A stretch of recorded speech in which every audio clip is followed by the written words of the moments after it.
नमस्कार, मैं हूं आपके साथ कविता राणा। कॉरिडोर बन जाने से आज महाकालेश्वर धाम की भव्यता 7वें आसमान पर है। सोचिए कि 19 में करोड़ों के कॉरिडोर की नींव रखी गई। 2 चरणों में कार्य पूरी तरह से संपन्न हुआ और 2022 में जैसे ही कॉरिडोर बनकर तैयार हुआ, महाकाल लोक की अलौकिक दुनिया की आभा को देख पूरी दुनिया पागल हो गई। आलम यह है कि पहले की तुलना में भक्तों की तादाद में दिन पर दिन इजाफा होता जा रहा है।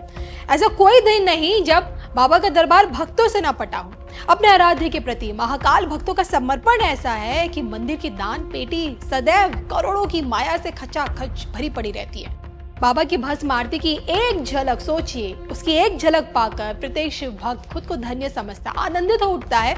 और जो कि उज्जैन नगरी में महाकाल अपने राजा रूप में विद्यमान है, जिस कारण राजा की मर्जी के बगैर महाकालेश्वर आना इतना आसान नहीं।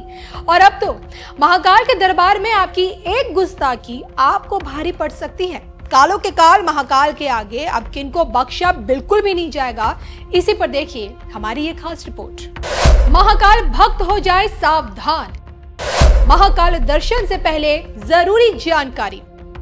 महाकालेश्वर में भक्तों की खैर नहीं, रंगे हाथ पकड़े जाने पर होंगे दंडित। देखिए सिर्फ और सिर्फ धर्म ज्ञान पर। ऐसा कोई देव नहीं जो यहाँ आया नहीं, और ऐसा कोई इंसान नहीं जिसे महाकाल ने अपनाया नहीं।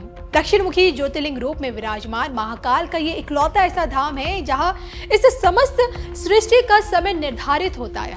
काल के स्वामी महाकाल के इस दरबार में जो कोई आता है खुद को धन्य समझता है। कालों के काल महाकाल की दुनिया, महाकाल लोक जिसकी भव्यता आज चरम सीमा पर है, कॉरिडोर बन जाने से महाकालेश्वर धाम की ऐसी तस्वीर बदली कि आज पूरी की पूरी दुनिया महाकाल की ओर खींची चली आती है। इसी भीड़ में अगर कोई महाकाल भक्त मोबाइल के साथ पकड़ा गया, महाकाल के गर्भगृह में मोबाइल का इस्तेमाल करता हुआ देखा गया, या फिर महाकाल के संग सेल्फी खींचता अगर नजर आ गया, फिर तो सोचिए उसकी खैर नहीं। क्योंकि मंदिर प्रबंधन ने सुरक्षा को देखते हुए धार्मिक माहौल को बनाए रखने के लिए मंदिर परिसर में मोबाइल के उपयोग पर पूरी तरह से प्रतिबंध लगा दिया है।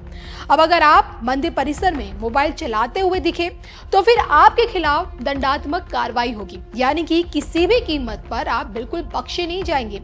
हालांकि ऐसा नहीं कि महाकाल मंदिर के भीतर पहले मोबाइल ले जाने की सुविधा थी, पहले से ही मोबाइल पर प्रतिबंध लगा हुआ था, लेकिन कर्मचारियों की लापरवाही के चलते चोरी छिपे लोग न सिर्फ मोबाइल अपने साथ लेकर अंदर चले जाते थे, बल्कि मंदिर के गर्भगृह से रील वीडियोस बनाकर उसे वायरल कर देते थे।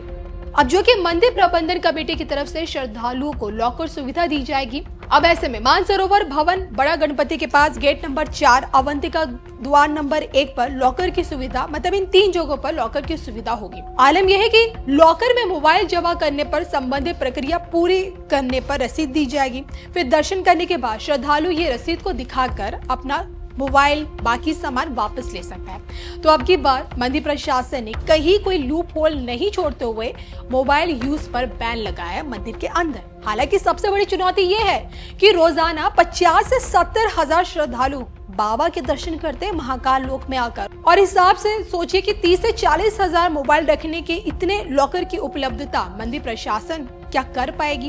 क्योंकि मौजूदा समय में मंदिर प्रशासन के पास एक सीमित संख्या में अभी लॉकर मौजूद है।